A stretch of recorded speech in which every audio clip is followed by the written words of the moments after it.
Hello there. For those of you following along, I haven't released podcasts as regularly as I was. My average was about 5 a week, but yours truly has not listened to her own advice. I succumbed to the negative thoughts that the world threw at me, and I strayed. For that, I apologize.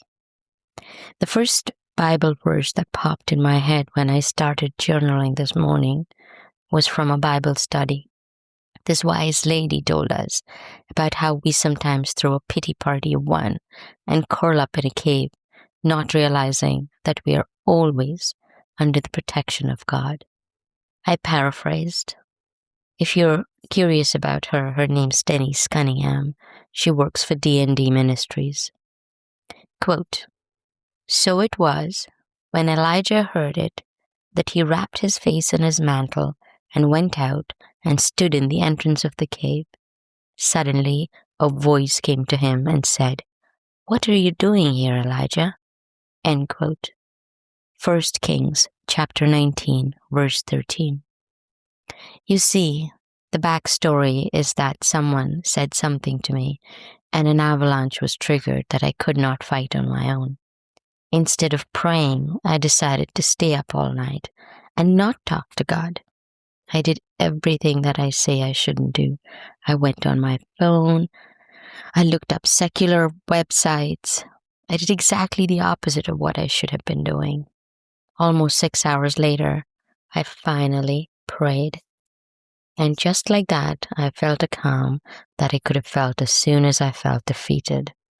To illustrate how I got through the night and the next day, I have to walk you through a story about my childhood. Not a very flattering one, but it is true nonetheless. When I was little, my self-defense mechanism was pinching. Yes, pinching. If I felt threatened or was out of a reasonable argument, I would pinch. One fine weekend, I pinched my sister and drew blood. She cried. Mom came to rescue. Mom yelled at her. Mom yelled at me. I was sent to my room and I cried. Dad got involved. He patched up my sister, settled her down, and then walked over to me and heard my side of the story. He then broke it down into 2 clear issues I was facing. 1, my sister was not being nice to me, and so it was fair for me to be upset. And 2, my reaction to the situation was wrong. So my little mind had to work out what this habit was that I was forming and that it was not a good one. There were other ways to deal with it, and I had to learn them. Fast forward a few days, and I was holding my dad's hand and felt a scab on the back of his hand.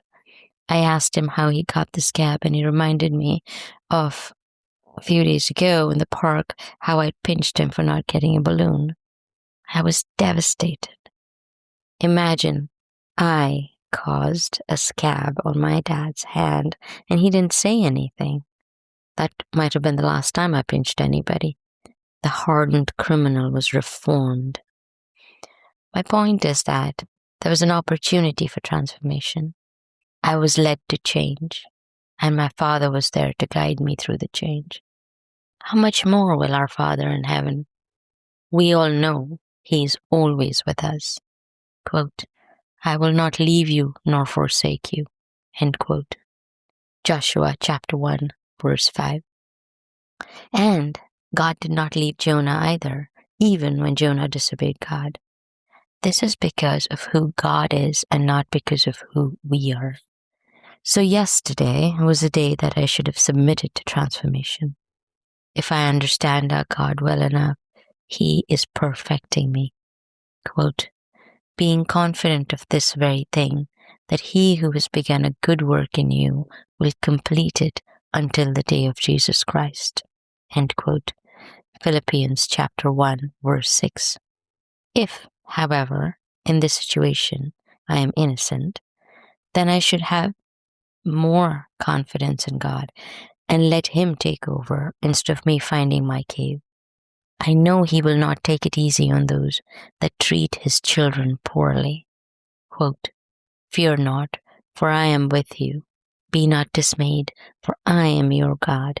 I will strengthen you. Yes, I will help you. I will uphold you with my righteous right hand. End quote. Isaiah chapter 41, verse 10. Either way, it is glorious. God is in the dismal valleys as much as He's on the mountaintops.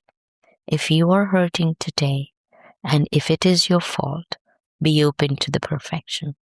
If it is not your fault, forgive in the assurance that vengeance belongs to God. Dear Jesus, I missed opening my eyes to your presence in the valley yesterday. Thank you for pushing me out of it and putting me back on track. May I have the goodness to show the grace and mercy to others in the same measure as you show me. Please grant me the ability to recognize your presence sooner in the valley of life. Amen.